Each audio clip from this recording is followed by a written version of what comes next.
The woke outrage over Sydney Sweeney's ad has gone from, well, bad to worse. The cancel mob is still fuming over the superstar's new ad campaign for American Eagle. And just take a look at the headlines. Sydney Sweeney's ad shows an unbridled cultural shift toward whiteness. Ad sparks debate about eugenics. Sydney Sweeney's new campaign draws fire for racial undertones. And it was inevitable. Well, it doesn't stop there. ABC's Good Morning America compared it to, cue the Nazi word.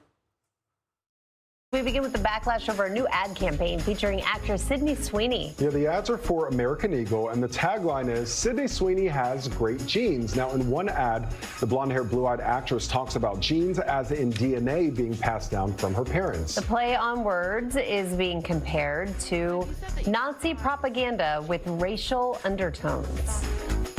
The pun, good genes, activates troubling historical associations for this country. The American eugenics movement in its prime between like 1900 and 1940 weaponized the idea of good genes just to justify white supremacism.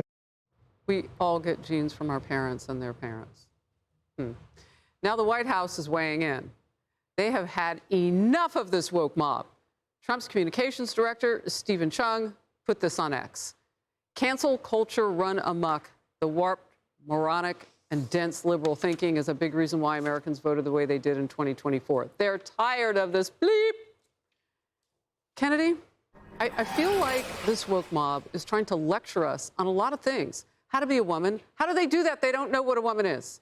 How to be white or black. Like, what is this? In addition to the implication that Sydney Sweeney is Joseph Mengele reincarnate, they're also very angry that there's not enough body positivity in these ads because she doesn't weigh 600 pounds. I would say that she's pretty positive and pretty comfortable in her own body, and that's one of the reasons that she is an attractive spokesperson, because she's doing this with a wink and a nod. She's actually doing this very tongue-in-cheek because she has a great sense of humor.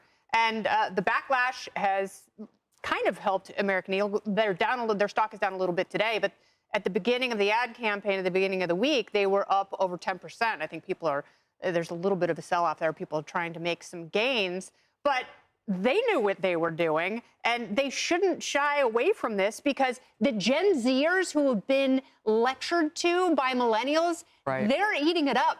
Because you know what they want to do? There was one fashion critic who called this a regressive campaign. They're sick of progressives. So if we can regress to a time in this country where we actually had fun, that's what Gen Zers want, and this is who the ads are appealing to. That is so true, and that makes me think of Brooke Shields. Yeah. Because everybody wanted those jeans. I mean, everybody wanted Calvins. And it was about the beauty of that woman. And if we go back to that point, how can that not be a good thing? Brian, I'm sure you owned those jeans. I can't admit to that now, but I will say Martha has confided to me in the past that she bought jeans because Ron Duguay wore them in the 1980s. Sassoon jeans, am I right, Martha? I don't know what you're talking about, but that's okay. But I probably did buy Brooke Shields Calvin Klein jeans. Right? You did? Yeah. All right. But by the way, the Babylon Bee had it great. You see their headline? A federal judge orders Sydney Sweeney to gain 100 pounds and get one of those butch haircuts. Yeah. That's exactly how ridiculous all this is. Right, and I just think, look, I don't think there's anything wrong with attractive people being in commercials. That used to be, we used to do things. I don't know what happened. People on TV. Right. Kennedy, Emily, look at Martha, and you're okay too. Oh, in a way. No, Brian. but no, I'm just saying.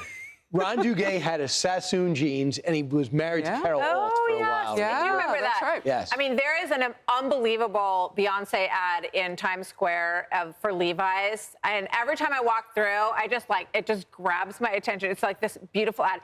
You know, all these people represent all these products. When you go back and look at the Brooke Shields controversy, which a lot of our viewers will remember, there is an ad, because I was Googling them this morning, where she talks about her good genes. Right.